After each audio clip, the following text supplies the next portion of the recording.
पतीला नोकरी लागावी म्हणून माहेरून 5 लाख रुपयां असा तगादा सासरच्या मंडळीकडून सुरू असल्याचा आरोप. पैशासाठी मारहाण, शिवीगाळ आणि मानसिक छळ आणि अखेर या सगळ्याला कंटाळून विवाहितेनं गळफास घेत आयुष्य संपवलं.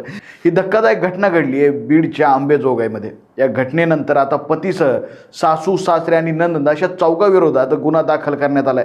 नेमकं काय घडलं? लग्नात 12 लाख रुपये आणि 11 तोळे सोनं दिल्यानंतर ही 5 लाखाची मागणी का करण्यात आली? आणि या छळामुळेच दीक्षा फुलारी यांनी टोकाचं पाऊल उचललं का?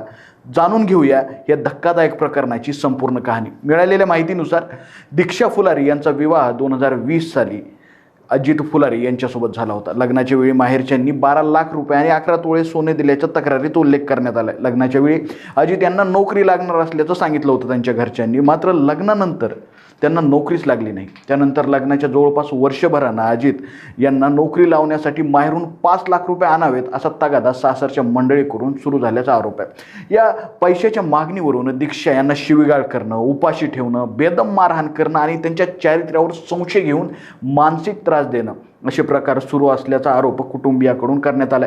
सततच्या या छळाला कंटाळून दीक्षा यांनी अखेर राहत्या घरी ओढणीनं गळफास घेत आपलं जीवन संपवलं. या घटनेनंतर दीक्षा यांचे भाऊ अशोक यांनी पोलिसात तक्रार दाखल केली असून त्यांच्या तक्रारीवरून पती अजित फुलारी, सासू चंचला फुलारी, सासरे बापूराव फुलारी आणि ननंद शुभांगी फुलारी या चौघांविरुद्ध अंबेजोगाई ग्रामीण पोलीस ठाण्यात गुन्हा दाखल करण्यात आला. दरम्यान या प्रकरणात लग्नाच्या वेळी 12 लाख रुपये आणि 11 तोळे सोनं दिल्याचाही उल्लेख करण्यात आला. मात्र एवढं देऊनही नोकरीसाठी पुन्हा माहेरून 5 लाख रुपयाची मागणी करण्यात आल्याचा आरोप आहे.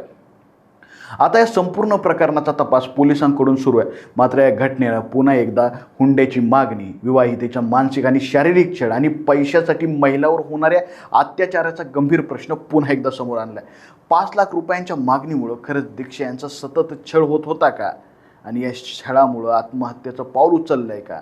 आणि नेमकं काय घडलंय सर्व? या सर्व प्रश्नाची उत्तरं आता पोलीस तपासातूनच समोर येणार आहेत. मात्र हुंड्यासारख्या गैरप्रथांमुळं विवाहितेंचं आयुष्य खरंच खराब होत आहे हे मात्र नक्की. अशाच महत्त्वपूर्ण अपडेटसाठी पाहत राहा लोकाशा TV.